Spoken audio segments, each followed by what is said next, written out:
بخاری شریف میں حضور پاک کا ارشاد ہے کہ اس طرح نماز پڑھو جس طرح تم مجھ کو نماز پڑھتے دیکھتے ہو۔ سوال یہ کہ حضور نے کس طرح نماز پڑھی، جبکہ بخاری شریف میں حضور نے رفع یدین کی نماز پڑھی ہے۔ بخاری شریف میں حضور نے رفع یدین کی نماز پڑھی ہے۔ دیکھیے، حضور نے مختلف طریقوں اختیار کیے مختلف اوقات میں۔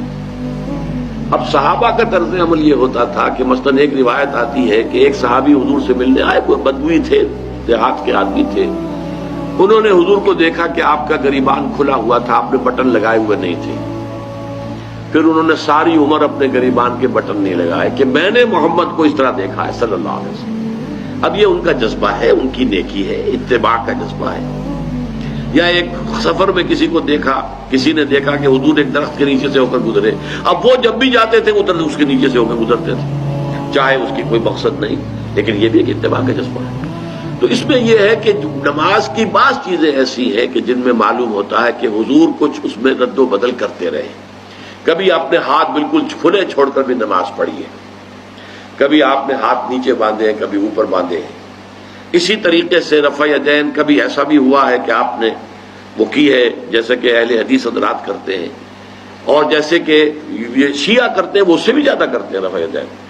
اہل حدیث سے آگے ہیں، وہ بہت آگے ہیں رفع یدین کے اندر۔ اور ایک رائے یہ ہے کہ حضور نے آخری زمانے میں آ کر سارے رفع یدین چھوڑ دیے تھے، سوائے یہی جو تکبیر تحریمہ کے وقت ہے۔ اب یہ روایات، اب یہ بحث ہو جائے گی علمی، کس روایت کا کیا مقام ہے، کس کی کیا حیثیت ہے۔ بخاری شریف میں جو روایت ہے وہ یہی ہے رفع یدین کی، جو آپ صحیح کہہ رہے ہیں۔ لیکن یہ کہ بخاری شریف واحد کتاب تو نہیں ہے حدیث کی، مصنف عبد الرزاق ایک کتاب ہے، اور اسی طریقے سے اور اس میں یہ کہ امام مالک کے پیروکار، حالانکہ امام مالک مدینے کے دارالہجرہ کے امام ہیں، وہ رفع یدین نہیں کرتے۔ امام شافعی کے کرتے ہیں، امام مالک کے نہیں کرتے، امام ابو حنیفہ کے نہیں کرتے۔ تو ان چیزوں میں بہت زیادہ پریشان ہونے کی ضرورت نہیں ہے۔ اصل جو معجزہ ہے حضور کا اور اسلام کا وہ یہ ہے کہ 1400 برس گزر گئے، لیکن نماز کے ضمن میں اتنا اختلاف نہیں ہے کہ تمام مسلمان باجماعت نماز نہ پڑھ سکیں۔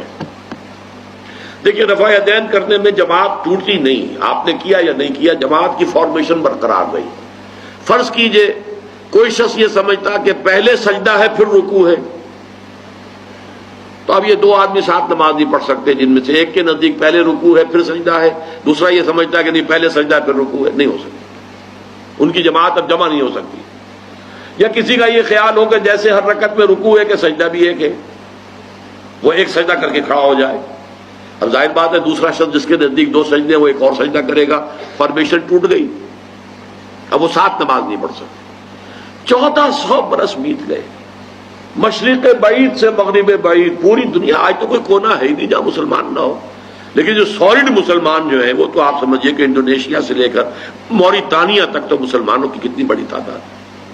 لیکن کہیں ایسا نہیں ہے کہ آپ کی فارمیشن ٹوٹتی ہو، کوئی ایسا مسلک نہیں ہے جس میں یہ خیال ہو کہ مغرب کی رکعت میں 2 ہیں جیسے فجر کی ہے، نہیں، وہی 3 رکعتیں ہیں۔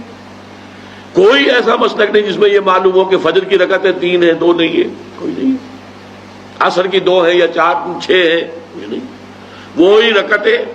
وہی رکعت کی ترتیب، پہلے کھڑے ہونا ہے پھر رکوع ہے پھر کھڑے ہونا ہے پھر سجدے میں جانا ہے پھر بیٹھنا ہے پھر سجدہ پھر کھڑے ہونا۔ فارمیشن نہیں ٹوٹتی، شیعہ ہو سنی ہو، اور اس میں حنفی ہو مالکی ہو شافعی ہو حنبلی ہو زیدی ہو ظاہریہ ہو، کوئی بھی ہو، کسے باشد، تمام مسلمان مل کر جماعت سے نماز ادا کریں گے اور ان کی جماعت ٹوٹتی نہیں۔ یہ ہے جس کو ہمیں سمجھنا چاہیے۔ یہ کیوں ہے؟ صلو کما رأیتمونی اصلی، کہ حضور کو جس طرح دیکھا صحابہ نے نماز پڑھتے ہوئے ویسے نماز پڑھ رہے ہیں، صحابہ نے ویسے نماز پڑھی، پھر آپ کے بعد تابعین نے اسی طریقے سے نماز پڑھی، پھر اس کے بعد تبع تابعین نے پڑھی، نسل بعد نسل منتقل ہو رہا ہے۔ تاکہ تھوڑا تھوڑا اختلاف اگر ہے تو اس کے لیے زیادہ پریشان نہیں ہونا چاہیے۔